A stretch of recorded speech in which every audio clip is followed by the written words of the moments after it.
Bonjour à tous.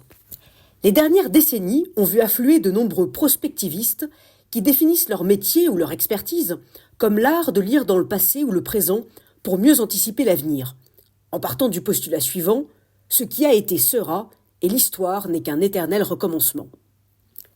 C'est ainsi que des méthodes de prospective se sont démultipliées avec la production massive de scénarios censés prédire l'avenir. L'intelligence artificielle générative est d'ailleurs basée sur la même démarche probabiliste à partir de ce qui existe ou a existé. Or, cette conception passéiste de la prospective a eu deux conséquences néfastes. La première conséquence consiste dans le fait que cette prospective nous enferme dans le passé, ou le présent, et que chaque décision se prend en fonction du passé, entretenant ainsi une relation pathologique au temps. Le drame de notre époque est justement que nous soyons sans cesse en train de chercher le sens de notre action dans le passé, comme si le rôle du passé consistait à être une grille de lecture et une justification du présent et du futur. Par exemple, la plupart des plumes politiques, celles qui écrivent les discours pour le compte des décideurs publics, sont des historiens.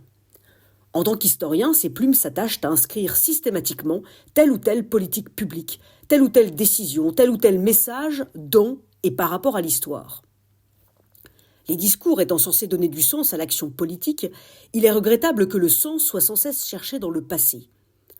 Donner la plume politique à des historiens n'est pas neutre, et cela revient à s'empêcher tout simplement d'aller chercher le sens dans l'avenir. Dans de telles conditions, avec un tel culte du passé, considéré comme omnipotent, comment donner aux citoyens le goût de l'avenir ? La seconde conséquence consiste dans le fait que nous ne savons pas apprendre de nos erreurs.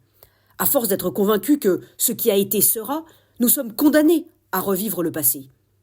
Cette prospective passéiste entretient donc les identitarismes et les communautarismes passés, les luttes de pouvoir des élus et le désespoir de nos concitoyens. Si l'action publique veut retrouver du sens, elle doit rompre immédiatement avec cette conception malsaine de la prospective et écrire le scénario qu'elle veut proposer aux citoyens. Au lieu de chercher à prédire ce qu'il va se passer, personne ne le lui demande. Elle doit faire advenir ce qu'elle souhaite voir advenir.